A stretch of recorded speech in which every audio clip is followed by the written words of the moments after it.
20년, 21년 여기에 쓰질 않아서 오늘 굉장히 낯설고 또 반갑습니다. 특히나 올해 입학한 2학번 신입생 여러분들 반갑습니다. 오늘 뭐 법대식 답안지 작성법 이런 타이틀을 걸고 이렇게 제가 몇 말씀 드리게 되었는데 제가 오늘 말씀드리고자 하는 거는 제가 이제 형사법을 담당하고 있으니까 형사법이 어떤 과목인지 그리고 우리 생활에서 형사법이 어떤 의미가 있는지 이거를 보고 이러한 형사법의 내용이 시험에 어떻게 출제가 되는지 이거를 좀 말씀드려서 아마 많은 정보를 받아들이기는 어려울 거고 그냥 마음으로 왜 심쿵이라는 말 있잖아요. 마음으로 쿵하는 그런 느낌을 받으면 좋겠다 싶습니다.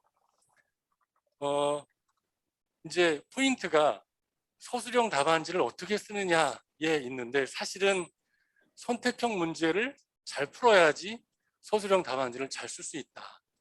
특히 제가 드리는 말씀은 형사법에 관한 내용입니다. 그러니까 다른 법은 또 달리 나올 수 있으니까 이제 그 시간을 통해서 확인하시면 좋을 것 같습니다.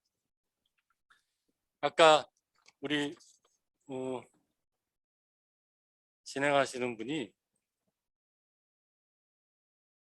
이 제 파워포인트인가요? 아니죠. 이거 말고 또 하나 못 받으셨나요? PPT? 뭐 두 개를 제가 드렸는데 교학팀에서 잠깐만 그러면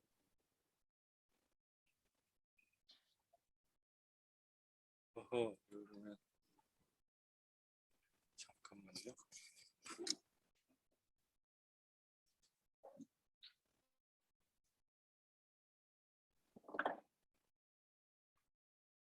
제가 PPT 자료랑 여러분들 저기는 읽어오셨죠?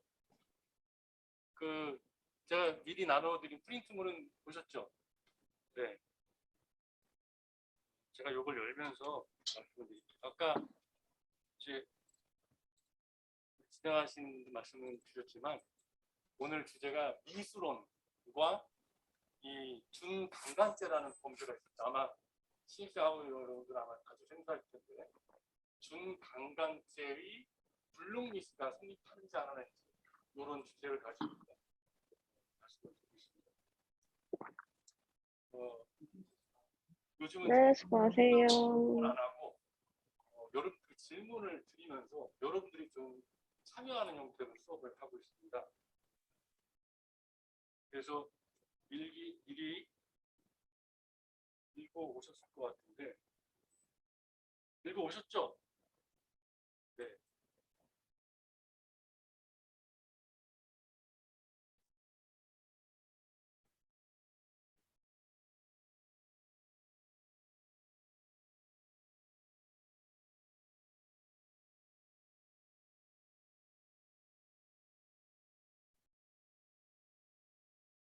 제가 교학팀에 보낸 메일을 열으려고 지금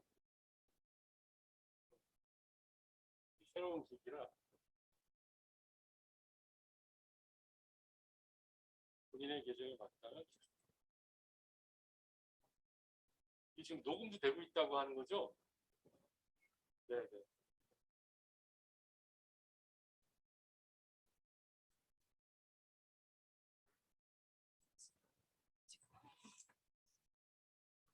화면 공유해야죠? 네네네. 네.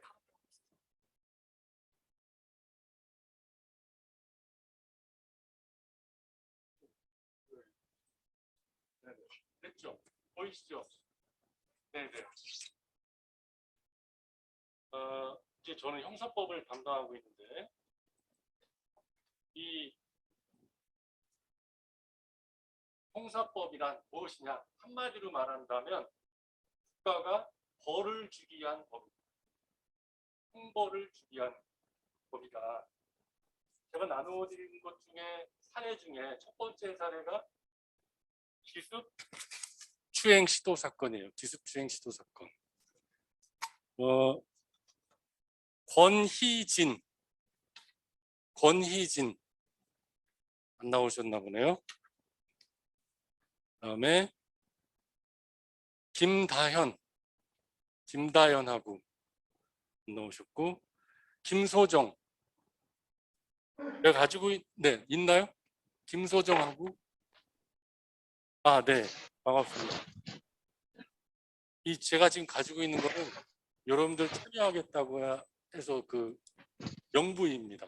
우리 김소정하고 읽어봤어요? 안 읽어봤어요? 네. 혹시 기습주행 시도 사건 어떤 건지 알아요? 몰라요? 네, 알겠습니다. 제가 모른다고 해서 야단 안 쳐요. 괜찮습니다. 김예린, 김예린. 네, 혹시 어떤 사건인지 알아요? 몰라요? 김인서. 네, 한번 말씀해 보실 수 있을까요? 김지훈. 네, 네. 이 법대 공부가 힘든 게요. 그 자료들 이런 걸 다 읽어보셔야 되는데 사실 읽기가 어렵습니다. 혹시 확인했나요? 가지고 있는데 안 보신 건가요? 네, 한번 계속 가보겠습니다. 김태호. 네, 기습주행 시도 사건. 어떤 사건이에요? 네, 저는 사실관계를 묻는 거예요. 어떤 짓을 했는지. 네, 김해솔. 네, 한번 말씀해 보실래요? 마이크 있으면 마이크 드려도 될 것 같은데. 자, 넘어가겠습니다. 김효주. 김효주하고. 네, 네. 남궁효준. 모수민. 모수민. 문예원. 박서진. 박성준. 박수연. 박주영. 박현서. 이거 참석하겠다고 해놓고 안 하는 걸 노쇼라고 하나요? 서지연. 네. 신윤호. 윤다영. 이수민. 네. 그 파일 갖고 있지 않아요? 폰으로도 받을 수 있잖아요. 아니요, 좀 이따가. 잠시만요. 이예원 기회 드리겠습니다. 이예원, 이완준, 이지현, 이지연하고 이호정, 임소윤, 임종현, 전채연, 정우정. 네, 정우정하고인가요? 혹시 어떤 사건인지 좀 설명이 가능할까요?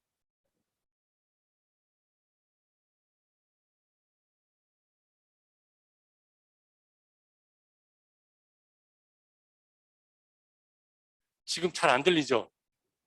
혹시 우리 진행하시는 하고가 한번 마이크 좀 드려도 될까요?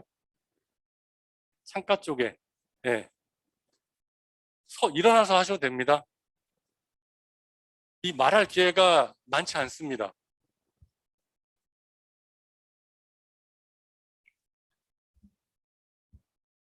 정우정하고인 거죠? 네. 네. 외진 곳에서 접근하려고 하다가 접근해서 껴안으려고 하다가 뒤돌아보고 소리치자 그 상태로 다시 오던 길로 그러니까 되돌아가서 남자가 여자를 네. 뒤쫓아서 어두워진 곳으로 갈 때쯤 뒤에서 와락 껴안으려고 하다가 마침 그 여성이 뒤돌아보게 돼서 멈춘 사건인 거죠? 네. 어떤 사건인지 잘 이해되시죠? 이제 앞에 또 얘기가 있는데, 스토리가 있는데, 정우정하고 제가 이따가 올해 나온 책 한 권 드릴게요. 네. 이 버스 정류장에 내려서 여성이 이제 딱 본 거예요. 마스크는 썼지만. 근데 좀 괜찮아 보였나 보죠. 그냥 졸졸졸 따라간 거예요. 추행의 의도를 가지고. 판례는 그렇게 얘기를 해야죠. 추행의 의도를 가지고 이제 어두워진 곳에 가서 안으려고 하는데 싹 돌아본 거예요. 그래서 멈춤 사건입니다.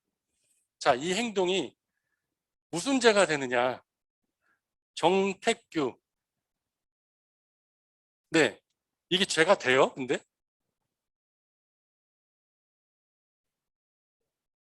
네, 그렇죠. 안 될 수도 있을 것 같다. 조서연. 없는 것 같습니다. 조성주. 네. 제 나쁜 행동인 것 같아요. 처벌이 되진 않을 것 같다. 그죠? 네네, 맞아요. 조예나. 안 계시고, 조인혜. 주영준. 진예지. 차윤서. 최민서. 최영환. 네. 어떨 것 같아요?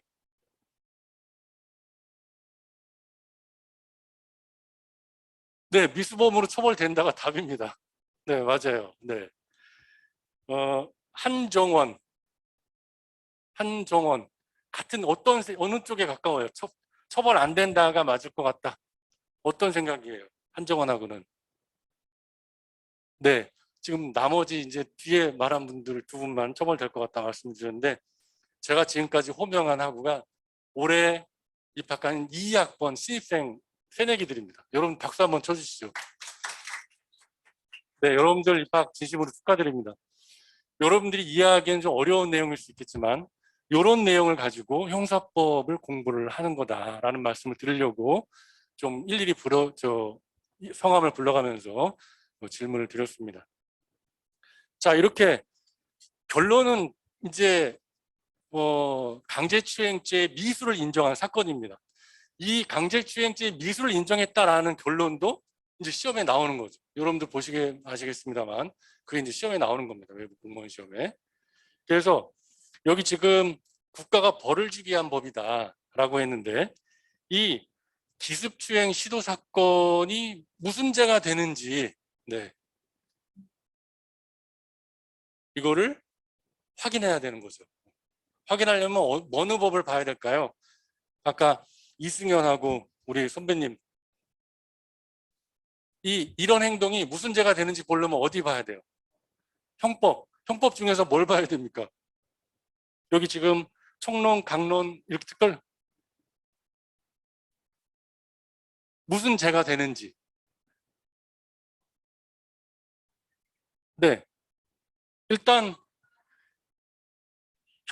예, 뭘 본다고요? 네, 강론을 봐야 되겠죠. 강론에 살짝 뒤에 쫓아가서 꽉 끌어안는 행동. 여러분들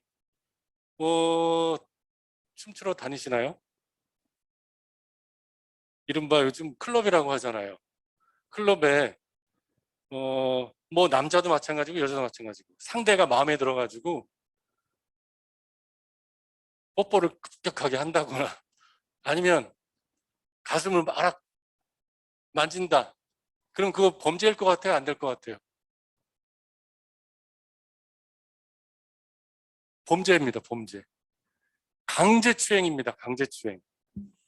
강제추행죄가 어떤 죄인지 보려면 뭘 봐야 되냐면 형법 강론을 봐야 돼요. 강론. 네. 강론에 보면 폭행 협박으로 추행한 자는 처벌한다는 규정을 두고 있습니다. 이제 그걸 공부를 해야 되겠죠.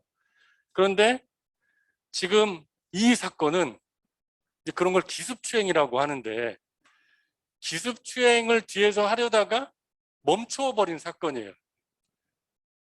그러면 이게 멈추지 않고 안아야 기수가 되는데, 멈추려는 의사만 있죠. 추행하려는 의사만 있다가 멈추게 되면 이게 미수인지 아니면 그 전 단계로서 불처벌인지 실행의 착수가 문제가 되는 그런 사건인 겁니다. 그러면 이게 미수인지 아닌지를 보려면 뭘 봐야 되냐면 총론을 봐야 돼요. 이건 이제 강제추행이지만 절도도 있잖아요. 절도. 절도하려면 타인의 주머니 속에 손을 넣어가지고 뭘 꺼내거나 가방에 손을 넣어서 꺼내야 되잖아요. 꺼내면 절도죄의 기수가 되는 거죠. 그건 어렵지 않죠. 절도죄. 남의 물건 훔치는 거. 아마 경험도 있으신 분도 있을 거예요. 그런데 남의 물건 훔치려고 하다가 멈칫하면 그게 절도 미수냐 아니면 실행의 착수도 없는 거냐, 이게 문제가 되는 겁니다. 근데 이 얘기는 강제추행, 절도, 살인 다 적용이 되는 거죠. 그죠? 그래서 총론이에요. 총. 일반적으로 적용되는 영역. 그래서 형법 총론이라고 부르는 겁니다. 그 다음에 특별형법은 이제 형법 총론 강론에도 범죄가 규정되어 있지만 그렇지 않은 곳에 범죄가 규정되는 것들도 많아요. 인터넷상으로 이 개 같은 놈아 욕을 하면 뭐가 될 수 있겠어요? 기분 나쁘죠? 욕 들어서 좋은 사람 있어요? 없죠? 기분 나쁘면 무슨 죄죠? 나 모욕당했어 이러잖아요. 모욕죄. 인터넷상으로 모욕 행동을 하면 형법으로 처벌이 안 되고, 그걸 처벌하는 규정은 어디 있을까요? 네, 한번 대답. 네, 그렇죠. 정보통신망 이용 촉진 및 정보보호에 관한 법률. 그래서 그런 내용들을 그렇게 형법이 아닌 곳에 처벌하는 규정을 망라해서 특별형법이다 이렇게 부르는 겁니다. 그 실체, 그 처벌하는 내용을 보는 게 이제 형법인 거고, 자, 이렇게 기습추행 시도 사건을 피해자가, 여성이 나를 껴안으려고 했던 놈을 처벌하고 싶어요라고 하면 어디 가야 돼요? 자, 강민석하고 좀 전에 대답해 주셨네. 강지영 주시고, 경예린, 고은채, 구본민. 네, 어디 가야 돼요? 경찰서 가야죠. 경찰이 받았어요, 사건을. 야, 이거 진짜 나쁜 짓을 했네 라고 해서, 아, 이건 죄로 처벌해야 되겠다 라고 하면 김경서 안 계시고, 김기태, 김나연. 네, 어디로 넘겨요?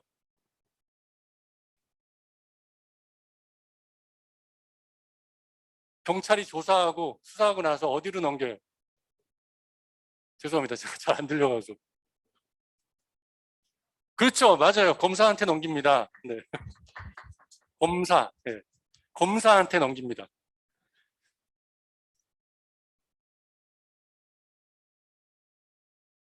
좀 전에 김나연하고였나요? 잘하셨습니다. 김민영, 김수현, 김예은, 김오령, 김초은, 김호진, 민희원, 박준일.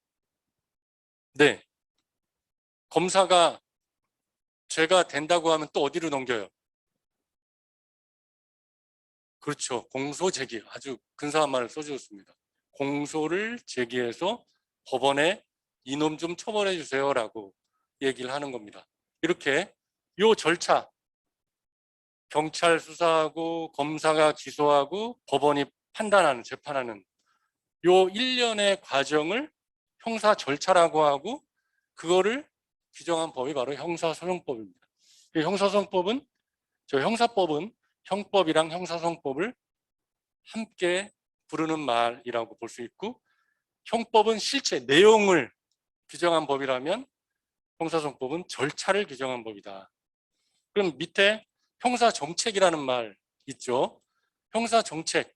여러분 간통죄 폐지된 거 아시죠? 네. 간통, 배우자 있는 사람이 이성과 간음 행위를 하는 것을 우리가 간통이다라고 부르고 처벌해 왔는데, 헌법 위헌 결정을 받아서 없어졌죠. 네. 그리고 이런 거, 간통은 도덕의 문제이니까 처벌하지 않는 게 좋겠다라고 해서 형사법, 올바른 형사법이 뭐냐 이런 걸 판단하는 영역이 형사정책입니다. 간통죄 규정이 옳으냐 그르냐, 옳지 않으면 폐지, 이렇게 하는 거죠. 낙태죄도 여성의 자기결정권을 지나치게 제한하는 것이니까 좀 완화해야 된다. 12주 이내는 좀 자유롭게 낙태할 수 있도록 해야 된다. 그건 여성의 권리이다라고 하는 헌재 결정에 따라서 아직 개정은 안 되고 있습니다만 개정안이 지금 이제 준비 중에 있는 거죠. 최근에 또 아까 제가 장난으로 여러분들 어린 시절에 절도한 사람 분명히 있을 거라고 물었는데, 소년법 중에, 소년법도 어떻게 보면 특별형법이라고 할 수 있는데, 촉법소년이라는 얘기 들어보셨죠? 네. 박지수,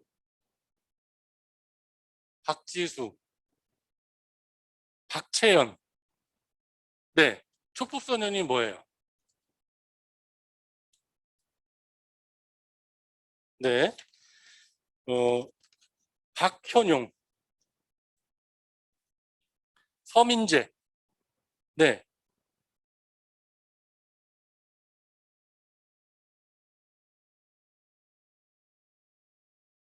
그쵸. 받을 수 있는 어린 분들 맞죠. 네. 아, 맞아요. 우리가 어린이를 존중해줘야 되겠죠. 네. 형벌이 아니라, 제가 아까 벌이라고 했는데 저 중에는 형벌도 있고 보안 처분도 있습니다. 근데 이 촉법소년은 범죄, 나쁜 짓을 저질렀지만 형벌을 줄 수 없고 보호 처분을 줘야 된다. 보호를 해줘야 된다, 우리가. 라고 하는 처분을 받는 그런 분들. 혹시 몇 살인지 아시나요? 네, 그건 맞아요. 만 14세 미만이죠. 만 14세 미만. 대신 밑에가 만 몇 살이죠? 10세. 10세. 그쵸. 발음이 좀 이상한데요. 10살. 네. 만 10살 이상 14세 이하 이렇게 되는 거예요. 그 나이 아이들이 범죄, 그 형법, 강론, 특별형법에 있는 범죄를 저지르면 촉법소년이라는 이름을 붙여요. 이름이 요상합니다. 일본 사람들이 지은 용어를 그대로 우리가 써서 그렇습니다. 저촉되는 행위를 한 사람들, 이렇게 부르는 거예요. 근데 최근에 새로운 대통령이 이제 취임을 앞두고 있는데 촉법소년 연령을 인하하자. 네. 만 10세면 대체로 몇 학년이에요? 8, 9, 10. 그러면 4학년쯤 되나요? 그죠? 네. 그럼 더 내려가면 몇 살로 내려가는 거예요? 1, 2학년까지도 내려보내자 이러는 거죠. 그거 과연 촉법소년의 연령을 더 낮추자고 하는데 그게 과연 옳은 것인지 따져보는 게 바로 형사정책입니다. 그렇게 해서 형사 관련 이제 수업들은 형사법과 형사정책으로 구별할 수 있다. 이렇게 제가 이제 이 기습추행 시도 사건을 가지고 전반적으로 한번 살펴봤습니다. 이 제목을 보시면 조덕환 안 계신 것 같습니다. 조아람, 조윤정, 네, 이 형사법 서술형도 보는 시험, 그러면 도자가 붙은 걸로 봐서 선택형을 본다는 얘기야, 안 본다는 얘기예요? 본다는 얘기죠. 이 말장난 같지만 특히 형법은 요 토시 하나 이런 걸 주목을 해야 됩니다. 네, 이게 해석이랑 연결이 되는 겁니다. 이 문헌의 의미를 도 보는 거니까 그럼 또 다른 건 모두 보나 보다 이렇게 되는 거죠. 그렇게 문헌을 읽는 게 바로 법학하는 사람들이 갖춰야 될 자세인 겁니다. 그래서 저는 늘 그렇게 얘기합니다. 새로운 언어를 배우는 것과 같다. 새로운 언어를 배우려면 어떻게 해야 되냐면 시간을 많이 들이면서 읽어야 돼요. 소리 내서 읽으면 더 좋고. 그래서 형사법 서술형도 보는 시험, 선택형도 보고, 이 법원행시, 법무사 시험, 변호사 시험이다.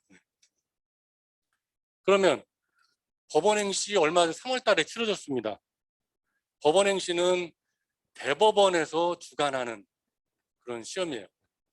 그래서 재판하는 판사도 있지만 그 판사의 업무를 돕는 공무원들이 있습니다. 법원 행시는 5급인 거죠. 5급 공무원이 되는 겁니다. 그래서 이 시험에는 서술형도 본다. 그러면 이 제가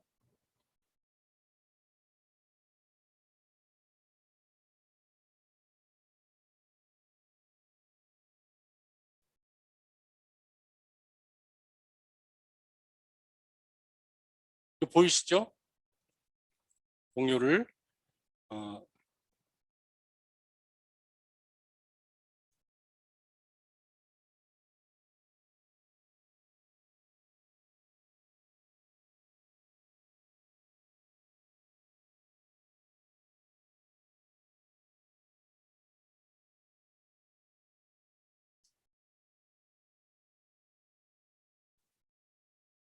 한 60분만 하려고 했는데 시간이 좀 길어질 것 같네요.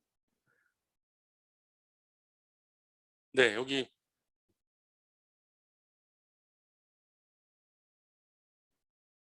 대법원 시험 정보 들어가시면 네, 여기에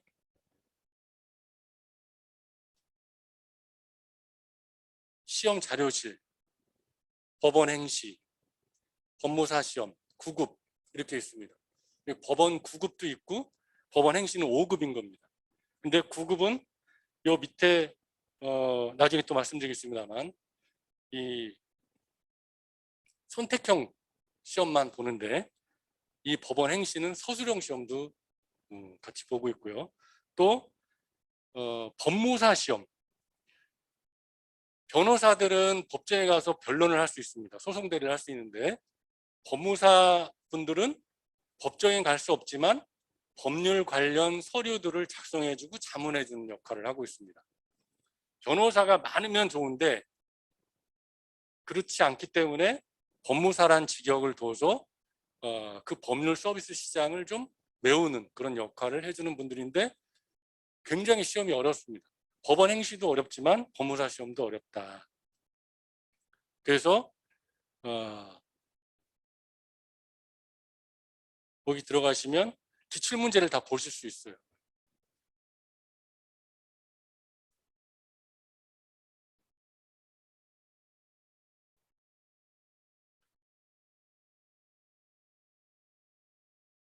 다 이렇게 길어요. 민법 2차 시험입니다. 숨이 턱 막히죠. 네. 근데 자꾸 보다 보면 뭘 먹고자 하는지를 알 수가 있어요. 그러다 보니까 좀 시간이 걸리는, 이 준비하는데 꽤 시간이 걸리는 그런 시험인데 잘 우리 학우들이 모르고 있어서 그런지 준비를 잘 안 하고 있습니다. 형법, 형사소송법.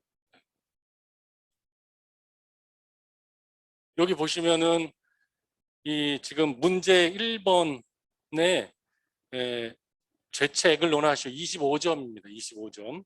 이렇게 한 문제가 뭐 이렇게 긴데 앞에가 이제 이것도 약물을 먹이고 이제 이 성범죄를 저질렀을 때 그게 상해에 해당되는지 강간 치상인지 강간 상해인지 뭐 이런 식의 쟁점이 있는 사례를 준 겁니다. 이것도 판례 있어요. 그 다음에 이제 아까 제가 말씀드렸던 기습추행 시도 사건이 바로 요겁니다. 한편 갑은 자기가 몹쓸 짓을 저질렀나 하는 생각에 술을 마시고 거리를 배하던 중 판례를 섞어놓은 겁니다. 문제를 만들 때. 이렇게 해서 요 부분 다시 오던 길을 되돌아갔다. 이렇게 되어 있는 겁니다. 제가 분석을 해보니까 그나마 이거는 그래도 총론적인 쟁점이 조금 연결되어 있는 건데 법원행시나 이런 경향들을 보면 다 강론이에요. 강론, 형법 강론. 그 얘기는 뭐냐? 판례를 그냥 외우라는 거예요. 외우라. 법원행시 1차도 마찬가지입니다. 다 외워야 됩니다. 판례를. 그래서 시험이 더 준비하기가 어려워졌고 한편으로는 뭐 이해 안 하고 그냥 외우면 되는 거 아니냐 이런 생각도 해볼 수 있을 정도로 암기형 형태로 출제가 되고 있습니다. 특별법 위반죄는 논외를 하고 다툼이 있는 경우 대법원 판례에 따라 결론을 내라는 겁니다. 대법원 판례에 따라서. 이 다른 사례들 장황한 게 있는데 그 중에서 제가 여러분들이 형법이 이런 거구나, 형사법이 이런 거구나 이런 걸 좀 느끼시라고 일부만 발췌해서 오늘 말씀드리려고 합니다. 이제 아까 결론이 다 나왔죠. 기습추행 시도사건이 강제추행죄의 미수로 대법원 판례가 확정이 되었다. 처벌되었다. 그러면 이걸 답안지로 어떻게 써야 되냐. 이 얘기를 좀 이따 이제 하려고 합니다. 그 다음에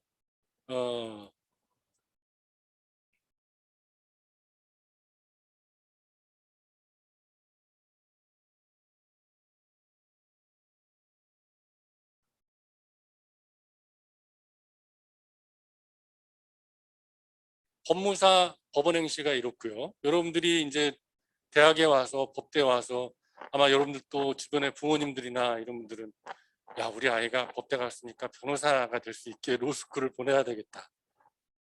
또 여러분들도 스스로 변호사들 멋있어 보이니까 돼야 되겠다 생각하시는 분들이 많이 있을 겁니다. 그래서 제가 변호사 시험 그러면 변호사 시험은 어떻게 되냐 이것도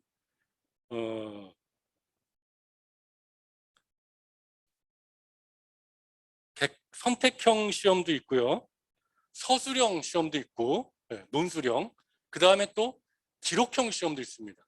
문서 기록을 쓸 수 있는 능력이 읽을 수 있는 능력이 있는지 질문에 답할 수 있는지 공소장 쓸 수 있는지 뭐 이런 것들 답변서 쓸 수 있는지 이런 것들을 보는 그런 시험이 또 기록형 시험이 있는 겁니다. 변호사 시험도 기출문제 여기 법무부에서 주관을 합니다. 변호사 시험은 법무부에서 변협이 아니라 법무부에서 주관을 하는데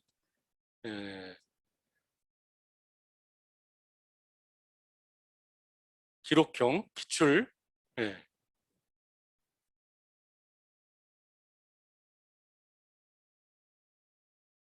22년 기출문제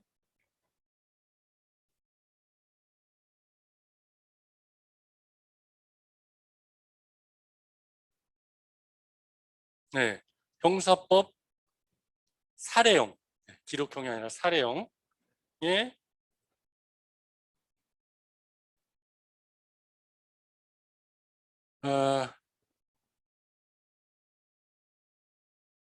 일문이 있고 이게 이제 형사법입니다. 공유가 안 됐어요? 네.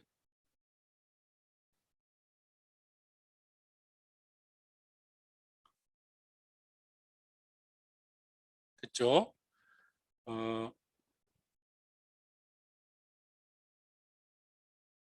이문에 여기 보시면은 병은 자신의 집에서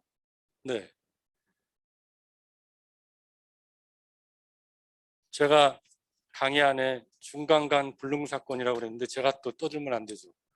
조은비, 최수현, 최지호, 대답 안 하려고 일부러 없는 체 하는 거 아니에요? 한소영, 네. 준강간 불능 사건 혹시 어떤 사실관계인지 한번 말해볼 수 있을까요?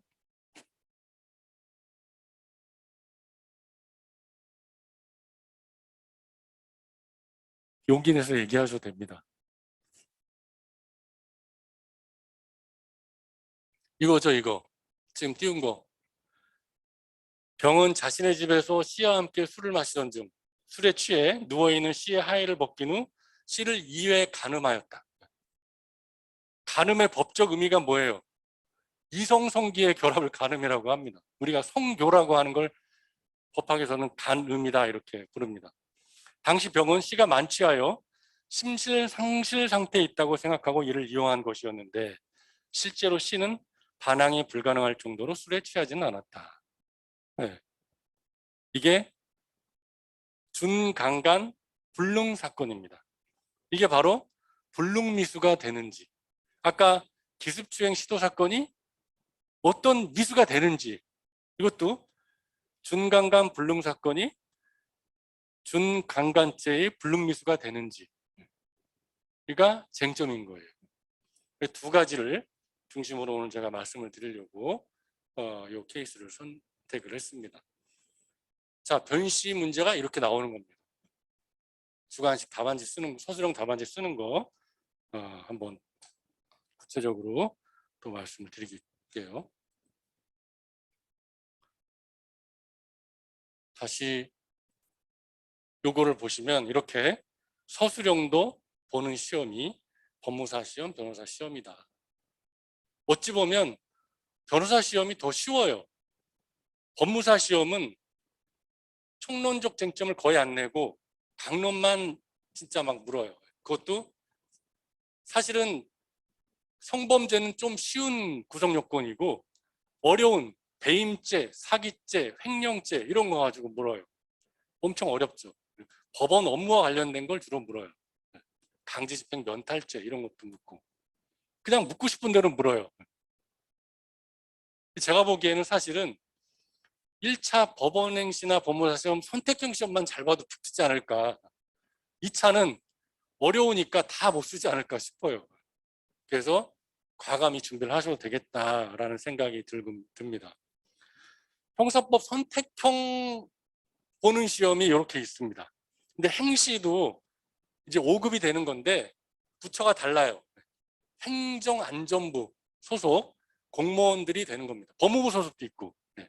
검찰은 검찰직, 보호직. 아까 촉법소년 다룬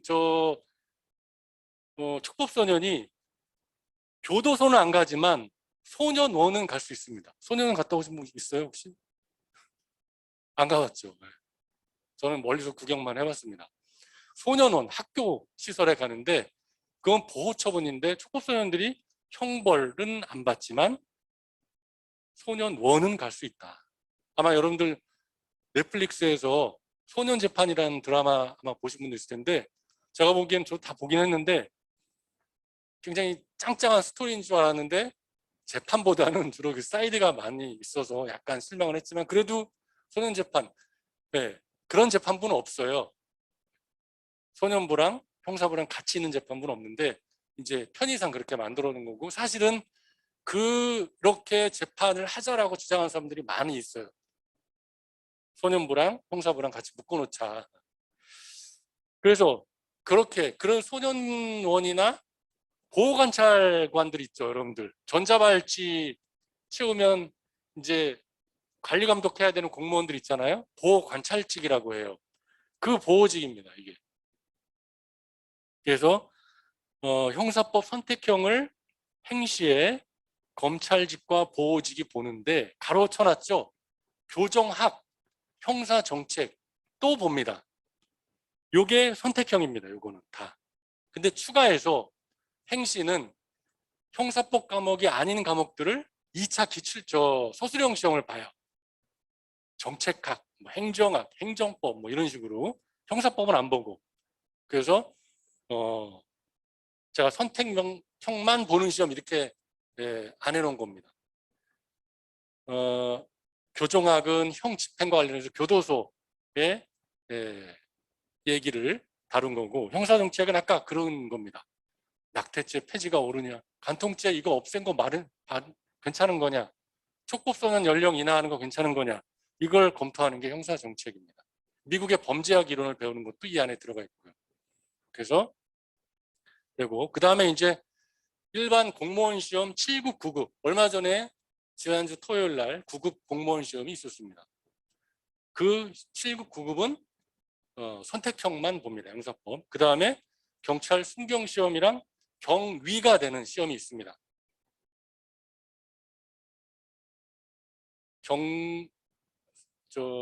경위, 경사, 경장, 순경 이렇게 순으로 되어 있는데 순경 9급에 해당된다고 보시면 되고 경위는 그냥 7급 정도에 해당된다고 보시면 되는데, 올해부터 경위가 되는 이 경찰 간부보생 시험이라고 이름 붙여진 경간 시험인데, 이게 올해부터 서술형을 안 보고 선택형 시험으로만 봅니다. 그러니까 혹시나 경찰 공무원이 되는 생각을 가진 분들이 있다면 둘 다 공부하시면 됩니다. 순경 시험, 경위 시험 둘 다. 요 공무원 시험에도 검찰직이 있는데 차이점이 뭐냐? 요 시험은요 체력장이 없습니다. 근데 요 시험은 체력 테스트를 받아요. 그래서 몸이 좀 난 자신이 없어 하는 분들은 요 시험을 보시면 됩니다. 검찰 공무원이 되시면 됩니다.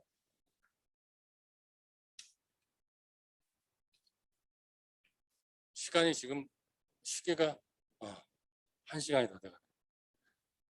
자, 이제 보겠습니다. 다시 이거를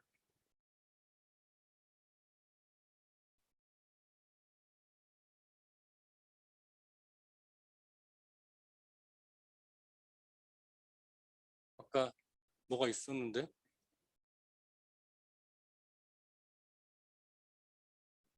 모든 창표시 이겁니다. 제가 요거를 나눠드렸습니다. 이렇게 요게 고사건이에요. 기습추행 시도사건.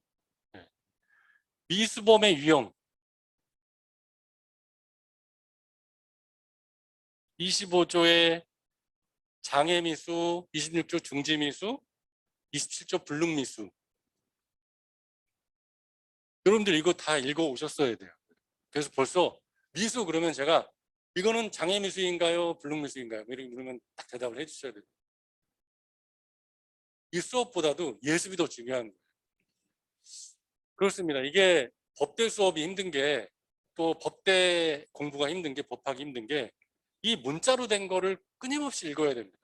제가 보기에는 여러분들 수능에 비문학 지문들 있죠. 그거 빨리 읽는 분들이 법대 공부에 좀 더 잘 적응을 하는 것 같아요. 비문학 지문. 어렵잖아요. 비문학 지문들. 그게 바로 법대입니다. 거기에는 이제 자연과학 지문도 있지만 법대 지문도 많이 들어가 있는데 그 지문들을 생각하시면 된다. 그래도 제 강의안은 여러분의 입장에서 많이 쓰려고 해서 딱딱하지 않습니다. 그래서 요걸 한번 보시면 미수가 이런 거구나. 실행의 착수를 존재로 한다.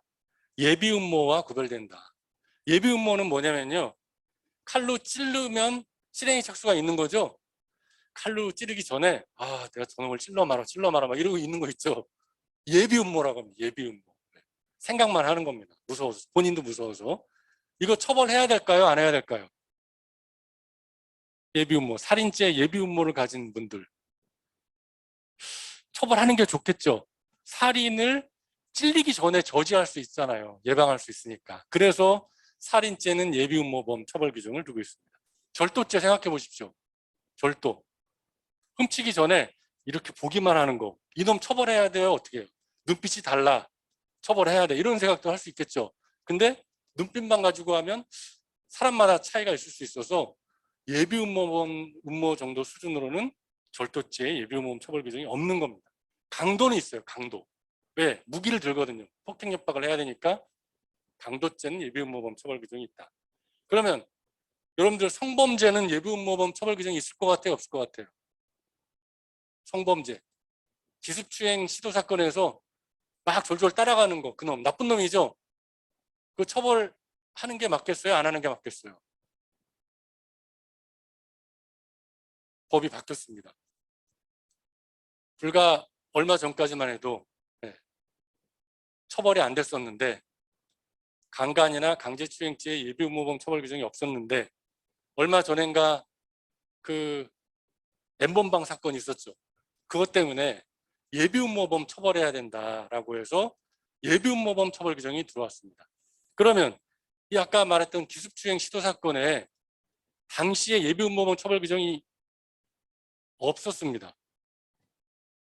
그러니까 당시에는 따라가서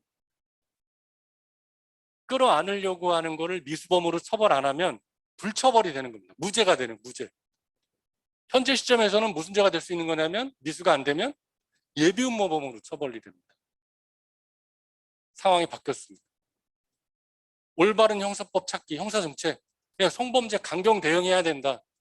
실행에 착수하기 전에도 처벌해야 된다. 이런 논리로 예비음모범 처벌 규정이 들어왔습니다. 그래서 요 지문도, 요 문제도 올해 구급시험에 그대로 나왔습니다. 예비 폭행죄, 폭처법에 예비 처벌 규정이 있거든요. 그다음에 자, 이제 성범죄 여러분들 아까 강론에 있다 그랬죠? 강론에 이렇게 있습니다. 297조, 297조의 2, 298조. 아까 기습추행 시도 사건은 강제추행이 되는 겁니다. 폭행 협박으로 사람에 대해서 추행을 한 자, 처벌하는 규정에 해당이 되는 거죠. 중간간, 중강제추행은 사람의 심신상실 또는 한거불능의 상태를 이용해서 간음 또는 추행을 하는 겁니다. 술 잔뜩 먹여가지고 취한 상태를 만들어서 간음이나 추행을 하는 범죄들이, 그쵸. 이 폭행 협박의 의도를 가지고 술 잔뜩 먹이면 안 되죠. 그냥 그런 의사 없이 술 즐겁게 마시다가 술에 취해서 잠든 걸 보고 이제 간음을 해야지 중간간이 되는 겁니다. 추행을 하면 중강제 추행이 되는 거고요. 이렇게 미수범 처벌 규정만 있었는데 305조의 3이 2020년 5월 19일 날 신설이 돼서 이렇게 되어 있습니다. 이 조문이 어디 나오냐? 형법 강론에 나오는 겁니다. 강론에. 그러면 아까 그제는 요거에 해당되는 겁니다. 강제추행의 미수. 근데 미수 중에서도 미수가 장애미수, 중지미수, 불능미수가 있어요. 장애미수는 중지미수도 아니고 불능미수도 아닌 그런 경우를 말합니다. 중지미수는 뭐냐? 범행을 하고 나서 후회하는 거예요. 칼로 찔렀는데 피가 흐르는 걸 보고 놀랍기도 하고 미안하기도 하고 죄책감에 병원 데리고 가서 잘 살리는 중지미수가 될 수 있고, 또 칼로 찔리기 전에도 반성할 수 있죠. 살짝 스쳤는데 더 이상 죽이지 말고 내가 잘 살아야 되겠다. 자의로 중지를 하면 중지미수가 되는 겁니다. 불능미수는 뭐냐면 쉬운 얘기로 죽어있는 사람인데 죽어있는 줄 모르고 죽일 의도로 칼로 찌르는 겁니다. 독약이라고 믿고 설탕물을 잔뜩 먹이는 겁니다. 독약인 줄 알고. 안 죽죠. 그런 게 불능입니다. 죽일 수 없는 그런 상황이 되는 거죠. 착각을 하는 겁니다. 그 둘 다 안 되는 게 결과 발생이 안 됐고 중지미수도 아니고 불능미수도 아니면 장애미수가 되는 겁니다. 장애미수가 된다. 그게 앞에 나왔던 내용입니다. 그러면 이제 중지미수가 됐건 불능미수가 됐건 장애미수가 됐건 다 실행의 착수를 전제로 합니다. 실행의 착수. 실행의 착수. 그러면 실행의 착수 시기가 언제인지 논란이 되겠죠. 여러분들 절도죄를 범하기 위해서 타인의 주거에 들어갈 때 문을 열고 현관문 열고 장롱문 열고 장롱 안에 있는 금괴를 훔친다라고 했을 때 언제 절도죄의 실행의 착수 시기를 인정할 수 있겠습니까? 문을 열 때입니까? 너무 빠르죠. 현관문 열 때다. 아니면 장롱문 열 때다. 아니면 금괴 안에 손을 대려고 하는 순간이다. 이런 다툼이 있을 수 있겠죠. 이거를 우리가 이렇게 구별을 해놓은 겁니다. 객관설, 주관설, 주관적, 객관설.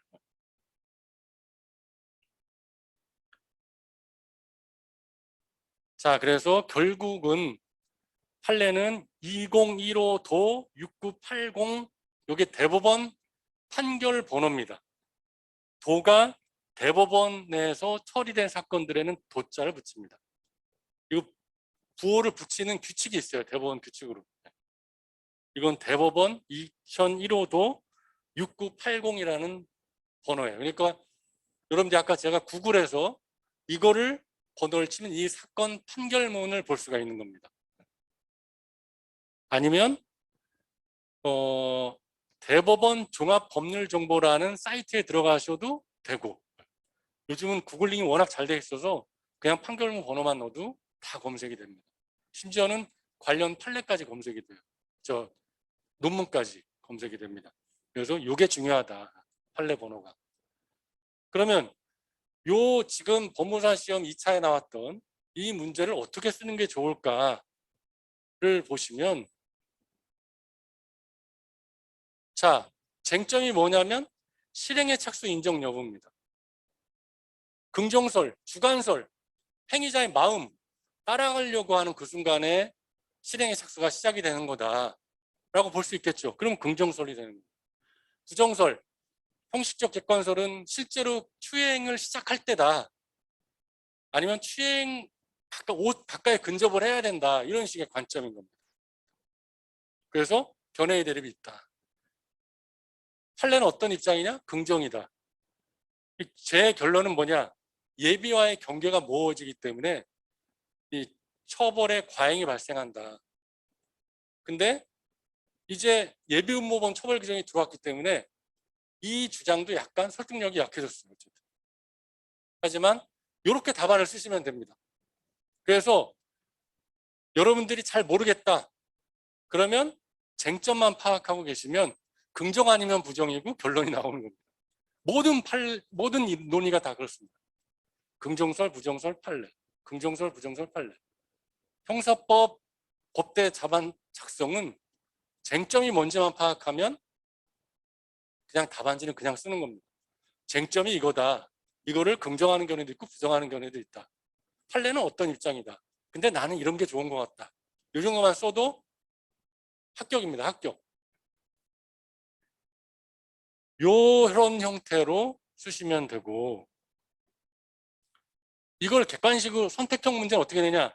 요거만 내는 겁니다. 판례가 강제추행죄 미수를 인정했는지 안 했는지. 그거를 내는 거고요. 그 다음 걸 보시면 강간죄 불능미수. 아까 이제 술을 마시다가 아내의 여자친구죠. 아내의 여자친구가 이제 술 마시러 그 집에 방문을 한 거예요. 근데 그 남편이 술 잘 마시고 그 아내 여자친구가 잠들러 간 방에 따라 들어가서 이 간음을 한 건데, 술 취해서 잠들어 있다고 생각했지만 이 여성은 그냥 거부하기 무서워서 잠든 척하고 있었던 겁니다. 한마디로. 자, 이게 준강간죄의 불능미수인지. 그럼 쟁점이 두 가지입니다. 간음이 불가능하냐, 가능하다 안 하다. 가능 안 해야지 불능미수가 되고 넘어올 수 있고, 가능하면 장애미수가 되는 겁니다. 혹은 무죄가 되거나 이렇게 되는 겁니다. 그게 중요한 겁니다. 그 다음에 이제 불가능했다. 결과 발생이 불가능했다. 그러면 이 위험성 여부에 따라 처벌을 달리합니다. 이게 또 중요한데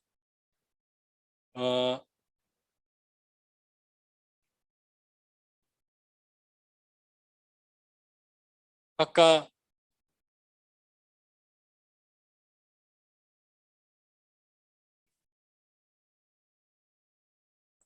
이수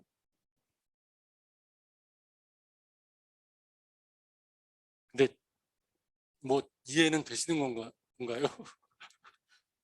불능범이란 제목으로 실행의 수단 대상의 착오로 인해서 결과 발생이 불가능하더라도 위험성이 있는 때에는 처벌한다.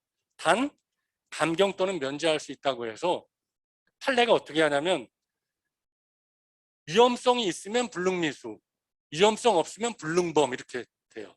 그래서 불능미수는 형을 감경 또는 면제할 수 있다기 때문에 임의적 감면 사유이다. 제가 아까 형법은 말장난일 수도 있고 그 문헌을 잘 봐야 된다는데 할 수 있다는 해도 되고 안 해도 되고 면제한다는 해야 되는 거고 필수 요거는 필수 이거는 임의 재량 이렇게 되는 겁니다.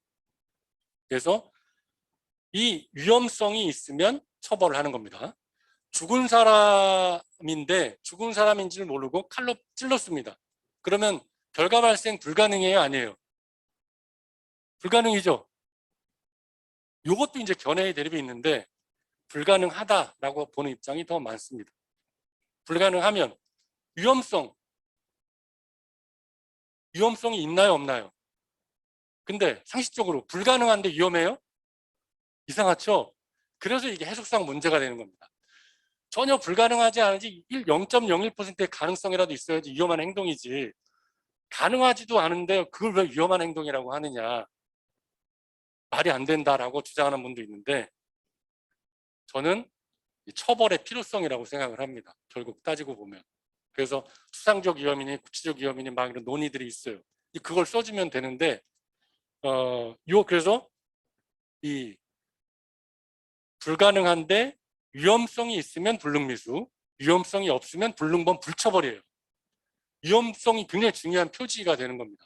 그래서 이 지금 쟁점이 간음의 불가능 여부, 그 다음에 또 하나의 쟁점이 불능미수 여부인데 불능미수의 표지가 뭐라고 그랬어요? 허용수, 홍진서. 네, 그 판단, 불능미수 판단하는 기준이 뭐예요? 불능미수인지 불능범인지. 뭐라고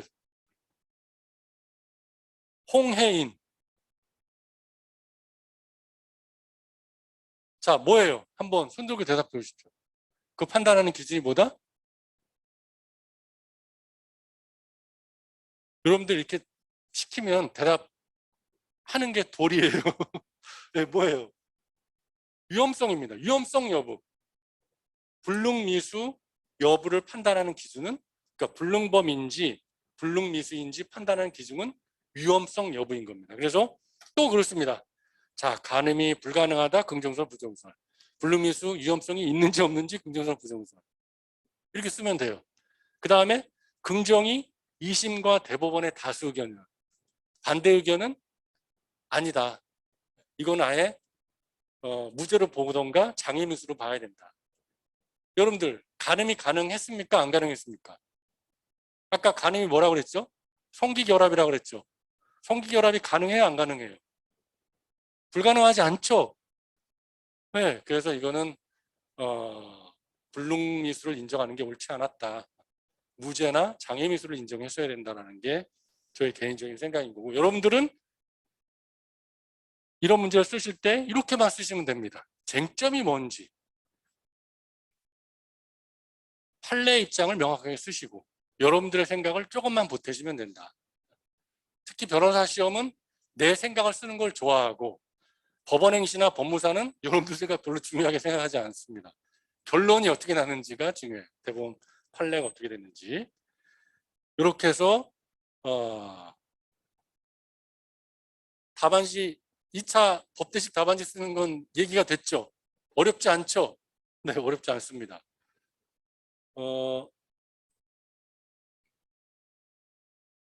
제가 이제 이렇게 해서 보시면 불능범과 불능미수, 이게 이제 올해 10일의 변시 형사법 이문의 일부를 제가 적어 놓은 겁니다. 여러분들이 민법도 그렇고 헌법도 그렇고 아마 대부분의 교수님들이 이론을 먼저 얘기하고 나중에 판례를 얘기하는데 저는 좀 스타일이 다릅니다. 사례를 먼저 얘기하고 이게 이 사례에서 무엇이 쟁점이 되는지를 얘기한 다음에 이론적으로 뭐가 문제다 이렇게 접근하는데, 제가 보기에 여러분들 입장에서는 제가 하는 방식이 더 좋을 수 있어요. 왜냐하면 우리가 뜬구름 잡는 게 아니거든요. 법대는 법학이라는 게 무슨 문제가 있기 때문에 그런 논의를 한 거예요. 그러면 그 논의된 사례를 봐야 되는 겁니다. 아까 제가 기습주행, 미수, 시도사건, 중간간 불능사건, 이 케이스 사실관계를 파악하라고 하는 게, 사실 이런 사실관계가 이렇게 문제가 되는구나, 이렇게 접근을 해야지 법대 공부가 좀 덜 힘들지 않을까 생각이 됩니다. 그래서 개념과 쟁점을 생각하시고, 그 다음에 불가능해야 된다. 요건이 불가능이죠. 결과 발생 불가능. 그래서 어려운 내용이 없고, 이제 중요한 게 위험성이 있는지 없는지. 위험성 요건, 무의미설, 객관설,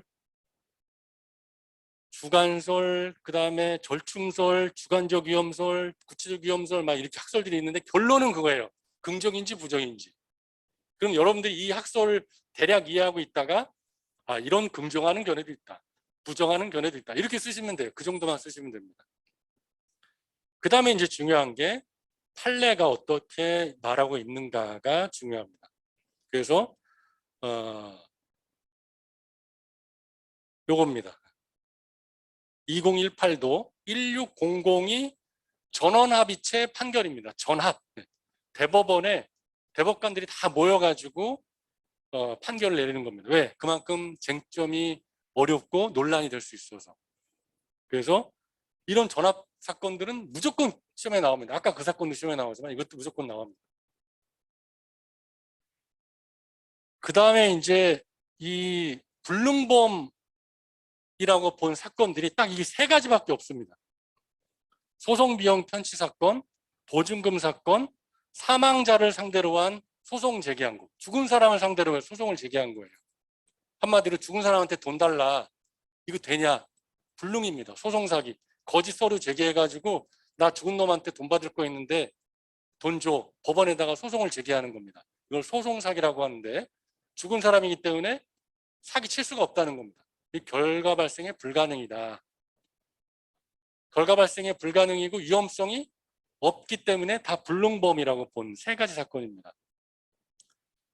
이 세 가지밖에 없어요. 불능범을 인정한 사건은 소송비용, 보증금, 임대차 보증금 사건, 사망자 사기, 이 사망자를 상대로 해서 소송을 제기한 사건.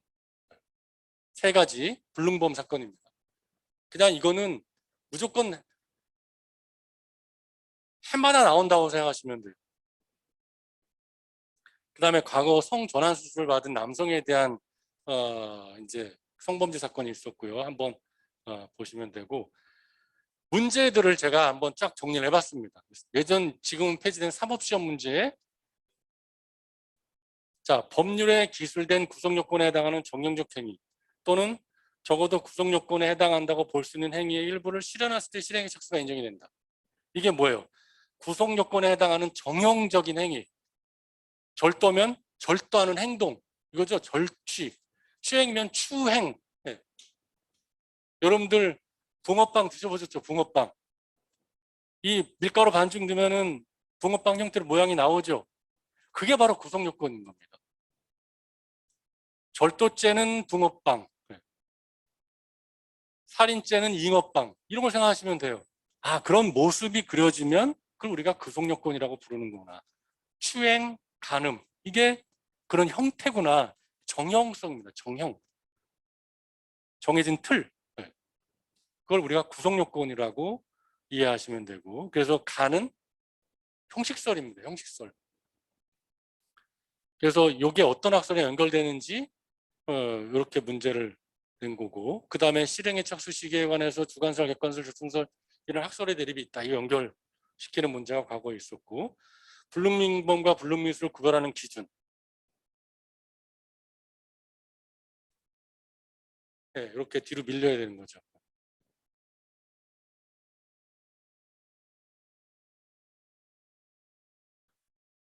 이 표가 나오고 이제 보기가 나와야 되는 건데,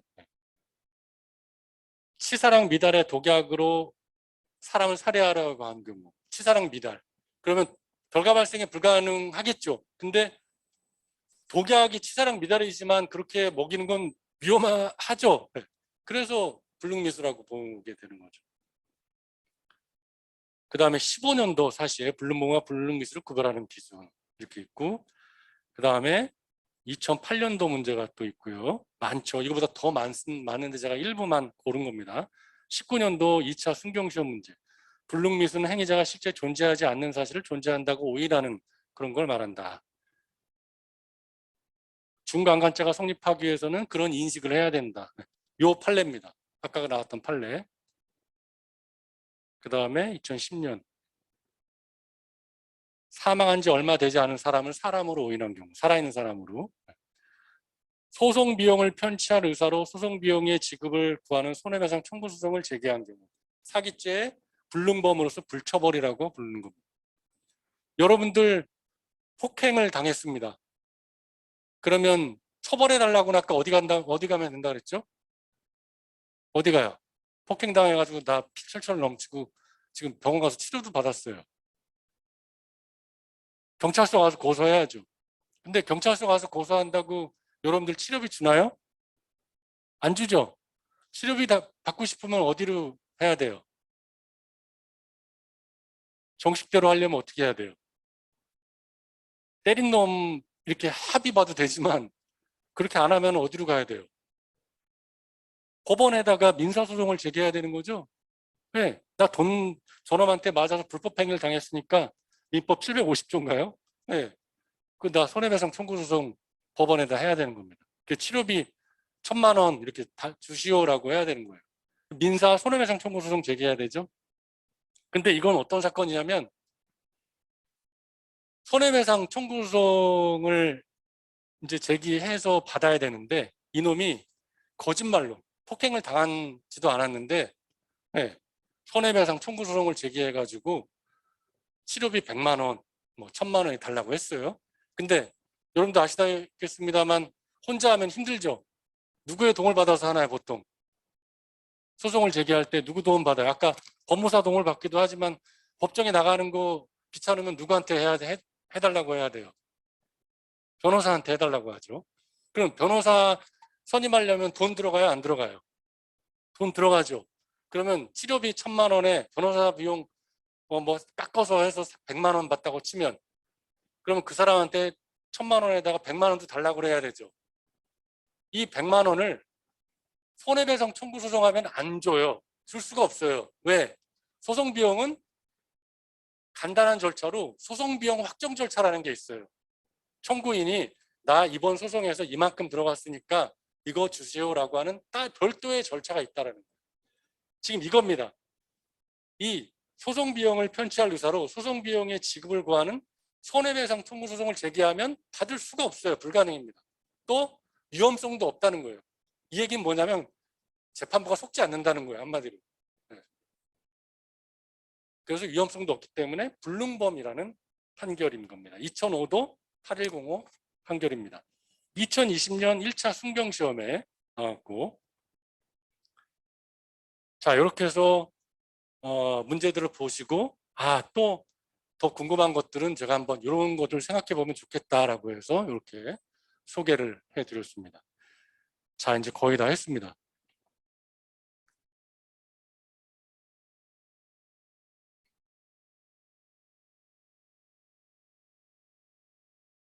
월 4월 2일 토요일 날 본 9급 공무원 시험입니다. 아주 따끈따끈한 거죠. 이거 보십시오. 1번 장애미수범에 해당하기 위하여는 물론이고 중지미수범에 해당하기 위하여도 실행의 착수가 있어야 된다. X, O, X입니다. O입니까? X입니까? 아까 제가 뭐라 그랬어요? 미수는 뭐든지 다 실행의 착수가 인정돼야 된다 그랬죠. 강민석하고 참여의 거짓이에요. 참입니까? 거짓입니까? 실행의 착수가 있어야 된다. 확률은 50대 50이죠? 참 거짓. 뭐 같아요? 모든 미수범은 실행의 착수가 있어야 된다. 그러면 참이죠? 그렇죠? 참입니다. 참. 자, 민사소송법상의 소송비용 확정 절차에 의하지 아니한 채 단순히 소송비용을 편취할 의사로 소송비용의 지급을 구하는 손해배상 청구소송을 제기한 경우 사기죄의 불능미수범 인정. 참여의 거짓이에요. 거짓이죠? 불능미수가 아니라 뭐예요? 불능범, 불처벌입니다. 이런 게 시험 문제예요. 위에 건 참, 밑에 건 거짓. 공무원 시험 어,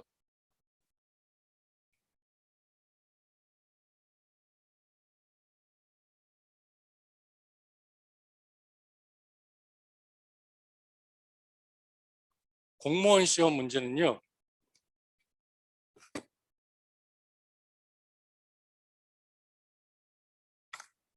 사이버 국가고시센터에 들어가시면 됩니다. 사이버 국가고시센터에 들어가셔서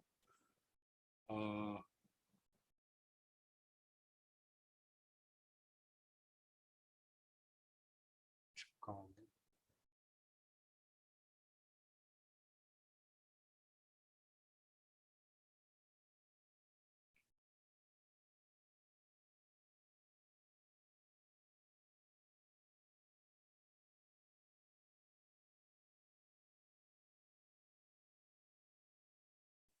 이렇게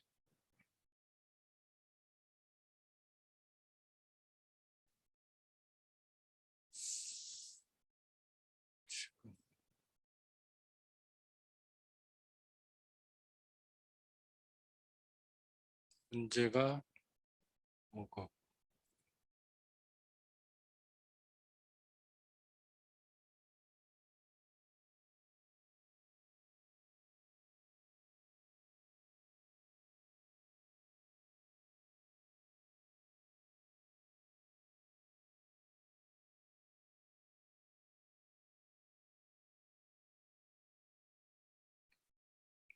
문제가 왜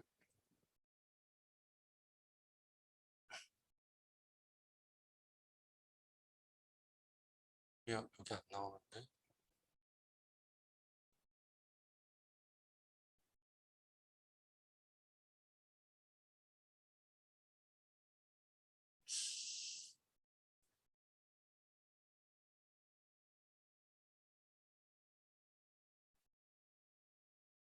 바로 떠야 되는데.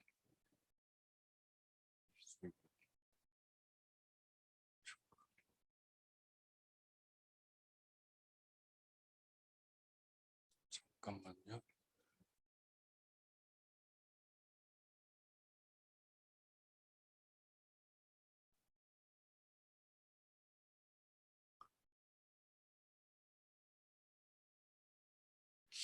지금 나오네요. 네. 22년도 여기 있죠. 네, 미수범의 성립에 관한 판례 입장으로 옳지 않은 것만을 모두 고르면 여기 있죠. 여기. 네. 그 다음에 여기 있죠. 미수범에 대한 설명으로 옳지 않은 것은 1번이죠. 그 다음에 중지미수범은 임의적 감면사이지만 불능이 필요는 틀렸죠. 네. 화면 공유. 네.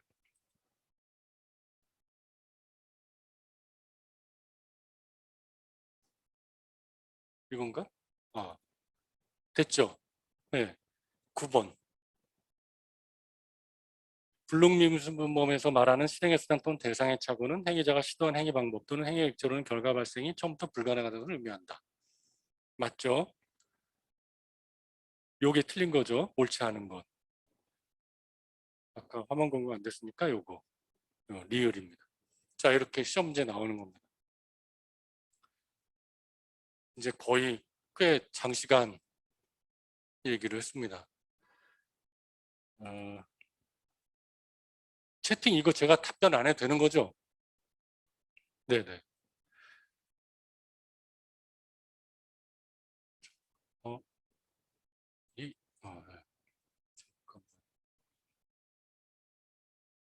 네, 제가 이제 여러분들께 잔소리하는 걸 별로 안 좋아하는데 딱 한마디만 하고 마치겠습니다. 수업과 관련된 그런 내용은 이제 이런 식으로 공부를 하셔야 되고, 제가 드린 그 프린트물 있잖아요. 그거는 여러분들이 계속 보시면서 자꾸 익히셔야 됩니다. 그래야 실력이 향상되는 거고. 그래서 제가 이렇게 모이기도 힘든데 꼭 좀 좋은 말을 해주고 싶어서 몇 가지 적어보았습니다. 가장 여러분들이 난 어떻게 살지를 고민할 때 아주 거창한 사람도 있고, 뭐 직업적인 그런 기준을 정하는 사람도 있습니다. 나는 변호사가 될 거야, 뭐 돈 많이 벌 거야, 이렇게 하는 사람들이 있는데, 제가 보기에 가장 의미 있는 삶은 좋아하는 일을 하는 게 가장 좋은 것 같습니다. 그래서 저는 지금 이 시점에서 법대 공부 대충 수업 듣고 나는 맨날 자전거 타고 돌아다닐 거야, 그럼 그렇게 하라고 권해드리고 싶어요. 그렇게 자전거 오래 타다 보면 뭔가 길이 생겨요. 네. 나 자전거 싫고 뭐 다른 거, 난 노래를 부르겠다라든가, 하여튼 여러분들에게 지금 이 시점에서 애인을 만들고 싶다, 그럼 열심히 애인 찾아가세요. 여러분들께 지금 이 시점에서 조금이나마 여러분들이 마음이 편안해지거나 끌리는 일, 그게 바로 여러분들의 목표입니다. 그래서 그 일을 하시는 게, 그게 꿈이 될 수도 있고 합니다. 좋은 음식 먹는 게 난 끌린다, 그럼 그렇게 하십시오. 좋은 음식 먹으려면 어떻게 해야 돼요? 돈을 좀 모아야 될 거 아니에요. 모으려면 어떻게 해야 돼요? 일을 해야 되잖아요. 그러다 보면 목표가 생기는 겁니다. 그러니까 여러분들이 이제 신입생도 있고 해서 나는 그전에는 정해진 틀만 지내오다가 정해진 길만 와오다가 이제는 마치 방목하는 형태가 되니까 방황하는 분들이 아마 많이 있을 거예요. 내 방황이 옳은가? 저는 방황하는 것도 좋다고 생각합니다. 난 깨달음을 얻을 때까지 방황할 거야. 그것도 좋아요. 하여튼 여러분들의 마음을 조금이나 편안해질 수 있게 하는 그 좋아하는 일을 하는 거가 가장 좋을 것 같습니다. 의미 있는 삶이고. 그런데 그걸 하는 과정에서 이 네 가지를 해야 돼요. 읽고, 생각하고, 말하고, 쓰고. 이 적기. 적자 생존이란 말 들어보셨어요? 적는 사람이 생존하는 겁니다. 이 대학에서 배워야 될 그 기본적인 요소가 무엇인가 곰곰이 따져보면 제가 말하는 것들은 다 정보예요, 정보. 그죠? 불능미수가 되는지 실행착수가 있는지 이런 건 그냥 정보에 불과한 겁니다, 사실은. 그 정보를 판단하는 그런 눈인 겁니다. 과연 범죄자의 편에 설 것인지 아니면 검사의 편에 설 것인지 지향점이라는 게 있는 겁니다. 이 생각하는 거, 이게 쓰고 말하고 읽고 이래야지 뭔가 판단을 할 수 있거든요. 그래서 대학에서 중요한 거는 두 가지, 이 중에 두 가지만 뽑으라면 말하는 것과 쓰는 겁니다. 제가 여러분들 일부러 말을 시키는 거는 그 기회를 통해서 나는 이렇게 생각합니다. 정답은 없는 겁니다, 원래. 대법원 판례가 옳은 게 아니에요. 다른 생각을 얼마든지 할 수 있거든요. 그래서 짧게나마 여러분들이 자꾸 말하려면 생각해야 되거든요. 그러면 써야 되고. 쓰는 실력이 왜 중요하냐? 여러분들 직장 취직하면 다 쓰는 거예요. 다. 보고서, 프레젠테이션하고, 말하고 쓰고, 글쓰기. 그러면 매일매일 조금씩 적고 읽고 해야 돼요. 그러니까 뭐 자전거에 대해 관심이 있다. 그럼 자전거에 관한 걸 읽고 쓰고 뭘 해야 되잖아요. 정보를 판단해야 되고. 그래서 제가 이제 형사법 공부 열심히 안 해도 되고 하는데 여러분들이 좀 재밌는 삶, 의미 있는 삶이 되려면, 그리고 또 주변으로부터 저놈은 좀 다르네 라는 얘기를 듣고자 한다면 좋아하는 일을 하면서 읽고 쓰고 말하고, 네. 이게 말하는 게 중요하거든요. 저도 말하는 걸 되게 힘들어 하는데 이렇게 말하려면 많이 준비를 해야 돼요. 생각을 하면서. 그러니까 여러분들도 주저하지 마시고 여러분들이 주인공이에요. 저도 이제 불과 얼마 전에서야 남이 날 어떻게 보는지에서 좀 벗어날 수 있게 된 것 같아요. 조금 벗어나나. 그전에는 타인이 나를 어떻게 보는지가 의미가 굉장히 컸던 거예요. 이 제3이 아니었던 거죠. 여러분도 아마 그런 분들이 많이 있을 거예요. 남이 나를 어떻게 보는지. 근데 그거 중요하지 않습니다. 여러분들이 좋아하는 거를 그냥 하면 그게 존중받아야 될 삶이고 의미 있는 삶이라는 걸 말씀드리고 싶습니다. 네, 여기까지 하겠습니다. 고생하셨습니다. 네.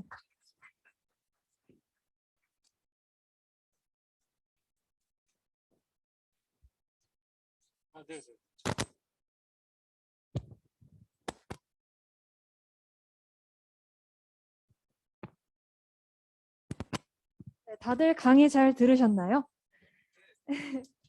이제 곧 잠시 후에 교수님께 FAQ 시간을 갖도록 하겠습니다.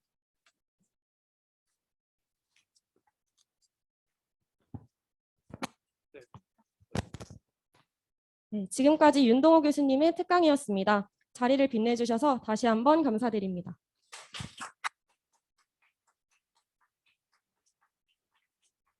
네, 이제 FAQ 및 질문 시간을 갖도록 하겠습니다. FAQ 시간은 학우분들께서 답안 작성법에 대해 자주 궁금해하셨던 질문들을 선별하여 교수님께서 답해 주실 예정입니다. 네, 질문하는 거 아니시죠? 또? 아닙니다. 네. 첫 번째 질문 드리겠습니다. 모든 일은 시작이 어렵다고 하죠. 과제와 시험 또한 그 시작인 목차를 잡는 것을 많은 학우분들께서 어려워하시곤 합니다. 혹시 답안의 기본 틀을 잡아주는 목차는 어떻게 설정하는 것이 좋을까요? 이미 말씀드린 거죠. 그죠? 쟁점 파악, 긍정설, 부정설, 판례, 내 생각. 이런 틀로 해주시면 되고, 이 더 좋은 답안은 내가 말하고자 하는 거를 정리해서 그걸 말하는 게 제일 좋아요. 시험이기 때문에 판례 중심으로 할 뿐이고요. 네, 그렇습니다. 네, 답변 감사드립니다. 두 번째 질문입니다. 이번엔 시험에 관한 질문인데요. 혹시 법대식 답안 작성에 있어서 가산점을 받을 만한 요소와 서술 방식이 있을까요? 가산점을 받는다면 자기 생각 쓰는 게 제일 중요하고 나는 어떻게 생각하는지, 그 다음에 빠지지 않아야 될 요소는 쟁점과 판례입니다. 그러니까 핵심적인 거는 쟁점이 무엇인지만 확인을 해도 10점이 배점됐다. 그럼 거의 한 8, 9점은 받아요. 그 이하, 그 다음에 판례까지 알면 더 받고요. 참고로 변호사 시험에서 서술형 시험이나 기록형 시험이 쓰는 시험들이 좌우를 하지 않는다. 사실은 1차 그 선택형 시험 있죠. 그 성적이 거의 좌우한다. 이런 얘기들을 많이 합니다. 그럼 뭐냐? 답안지 쓰는 거는 비슷비슷해요. 그래서 쟁점과 판례만 대략이라도 알고 있으면 빵점 안 맞으면 합격이에요. 점수 1분만 받으면 합격이거든요. 무조건. 왜냐하면 또 다 못 봤다. 그럼 점수를 올려줘요. 전체적으로. 네, 합격자를 내야 되니까. 그래서 저는 답안지 쓰는 것도 중요하지만 그 선택형 문제 열심히 잘 보시면서 준비를 하시면 얼마든지 서술형 답안지 잘 쓰실 수 있고 그 틀에 맞춰서만 쓰시면 아마 불합격은 없을 겁니다. 이상입니다. 네, 좋은 답변 정말 감사드립니다. 아마 이 특강에 계신 모두가 100점 만점에 200점을 받지 않을까 싶네요. 네, 다음 질문 드리겠습니다. 현재 단 한 번도 대면 시험을 겪어보시지 못한 학우분들이 많습니다. 듣기로는 비대면 시험 유형과 대면 시험 유형이 극명하게 다르다던데 혹시 대면으로의 시험 방식이 전환될 시에 시험의 형식은 어떻게 변화하게 될까요? 저 같은 경우에는 사실 코로나 때문이기도 하지만 그전에는 제가 여러분들께 전달해야 될 정보가 한 10개다. 그럼 10개를 다 전달하려고 애를 썼습니다. 근데 얼마 전부터 그것보다는 아까도 얘기했듯이 하나의 정보라도 확실하게 알면서 이런 거구나 마음으로 깨닫는 그런 수업이 좋겠다 싶어서 10개를 다 말하지 않습니다. 한두 개만 말해요. 나머지는 열려 있는 거죠. 그러다 보니 예전에는 시험 문제가 굉장히 어려웠습니다. 대면으로 할 때는 서술형도 보고 선택형 사시선다형을 봤었는데 제가 코로나와 함께 여러분들에게 한 지문이라도 좀 졸업하기 전에 기억했으면 하는 바람에서 OX 문제 로 했거든요. 그래서 만일 대면으로 하게 되면 조금 힘들어지긴 하겠지만 저는 예전처럼 다시 돌아가지는 않을 겁니다. 좀 마음을 가볍게 하면서 시험 공부하실 분들은 그걸 계기로 삼아서 열심히 하시면 되고, 제가 아무리 여러분의 입에다가 넣어도 여러분들이 먹지 않으면 그만입니다. 저는 여러분들이 스스로 좀 찾아서 공부하는 것, 이게 더 결국 제가 해야 될 역할인 것 같아서 앞으로도 시험에 대한 부담은 크지 않을까. 저희 시험은 그렇습니다. 네, 그렇습니다. 답변이 되는지 모르겠습니다. 네, 감사합니다. 마지막 질문 드리도록 하겠습니다. 법대식 답안 작성을 할 때 판례를 요약해야 하는 경우가 더러 있습니다. 이때 판례를 요약하는 방식이나 꿀팁 같은 것이 있을까요? 판례 요약은요, 제가 왜 선택형 시험을 중요하게 여기냐면 선택형 시험 보기가 판례를 요약한 겁니다. 근데 여러분도 아시겠습니다만 뭐 판례를 이따구로 요약해서 이런 보기들도 있어요. 그건 뭐냐면 출제자들이 귀찮아갖고 그냥 낸 거예요. 그런데 좀 더 엄선해서 내려면 판례를 정리해서 완결된 형태의 문장으로 만들려고 애를 쓰거든요. 출제에 좀 잘해보고 싶은 분들은. 그러다 보니 판례를 정리해 놓은 거는 선택형 시험 보기를 보면 아, 판례가 이렇게 정리되는구나 라는 걸 알 수가 있어요. 그래서 제가 이제 계속 선택형 시험 사례를 중요하게 여기는 게 그냥 판례 보는 거 너무 힘들거든요. 그래서 그걸 좀 재미있게 보려면 아, 이렇게 요약하는구나, 이렇게 출제가 되는구나, 이렇게 보면 판례를 좀 그나마 좀 쉽게 볼 수 있지 않을까 싶기도 하고, 또 한 가지는 판례를 읽으면서 여러분들이 힘들어할 때 여러분들 너무 자책하지 마십시오. 대법원 판사들이 더 문제인 겁니다. 좀 알기 쉽게 써야 되는데 그들만의 세상을 살아가야 되는 것인지 남들이 잘 모르는 언어를 써서 쓰다 보니 그렇게 된 겁니다.